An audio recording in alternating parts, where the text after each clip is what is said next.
$220 billion. That's not a tech company's valuation. That's not a country's annual defense budget. That's the price tag of a single sporting event. 1 month of football. And here's the twist. The country that spent it barely made back a fraction of that. Right now, as you're watching this, an even bigger World Cup than that one is underway, co-hosted by 3 countries, one of which most of the planet associates with American football, basketball, and burgers, not soccer. So how does a tournament end up costing more than the combined GDP of over 100 countries? Who actually profits from all of it? And why did FIFA hand the biggest, richest World Cup in history to a nation that, for most of its existence, barely cared about the sport? Let's follow the money. The FIFA World Cup is the most watched sporting event on the planet.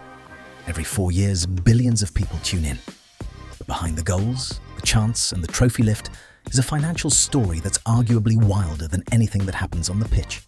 One involving brand new cities built out of desert sand, billion-dollar stadiums that sit empty for years, and a governing body that somehow comes out ahead no matter what. To understand it, we need to answer 4 questions. Which World Cup cost the most? Where all that money actually went? How much FIFA really makes? And why, out of every country on Earth, the United States ended up hosting the biggest World Cup ever held. Let's start with the record holder, Qatar 2022. For comparison, South Africa's 2010 World Cup cost roughly $3.6 billion. Germany 2006 cost around $4 billion. Brazil 2014 came in near $15 billion. Russia 2018 cost about $14 billion. Qatar spent an estimated $220 billion. That's not a typo. Nearly 20 times what Russia spent just 4 years earlier, and by far the most expensive World Cup ever staged. So what did that buy? Around $6.5 to $10 billion went directly into building 7 brand new stadiums.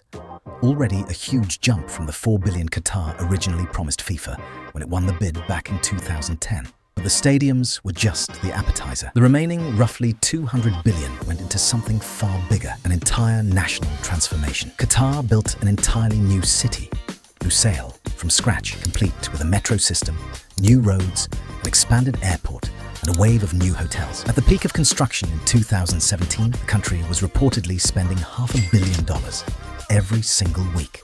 In short, Qatar didn't just host a World Cup. It used the World Cup as the catalyst to fast-track an entire decade of national infrastructure, all bundled under one event.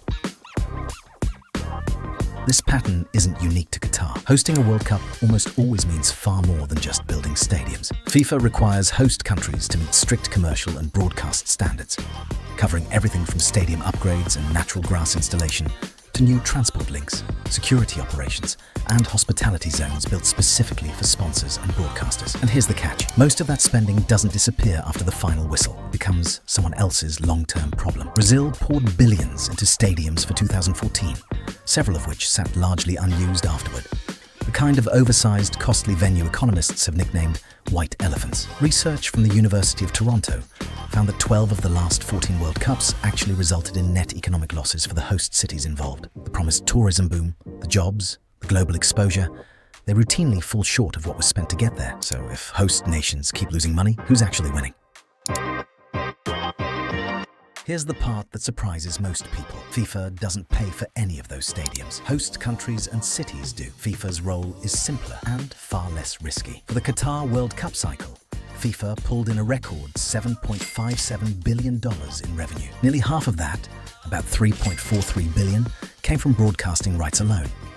Another $1.8 billion came from sponsorship deals with brands like Coca-Cola, Visa, and Adidas. Ticket sales and hospitality packages brought in close to another billion. Now compare that to Qatar's own return. Despite spending $220 billion, the country itself generated an estimated $1.56 billion in World Cup-related revenue, mostly from tourism. FIFA made nearly 5 times more than the host nation did without funding a single stadium. Even the prize money tells the story. The total prize pool in 2022 was $440 million, with champions Argentina taking home $42 million. That's a rounding error next to either FIFA's revenue or Qatar's spending. The model is simple. FIFA collects the broadcasting and sponsorship cash. The host nation absorbs the construction bill and the risk. And somehow, FIFA's reserves keep climbing, now sitting at roughly $4 billion. July 19th, spread across the United States, Canada, and Mexico. It's the biggest World Cup in history by nearly every measure. 48 teams across 3 countries. FIFA is projecting this tournament could generate somewhere between $11 and $13 billion in revenue, nearly double what Qatar produced. The prize pool has jumped to a record $727 million, with $655 million split among the 48 qualifying teams. The champions will take home $50 million, up from $42 million in 2022, and even teams eliminated in the group stage still collect $9 million each.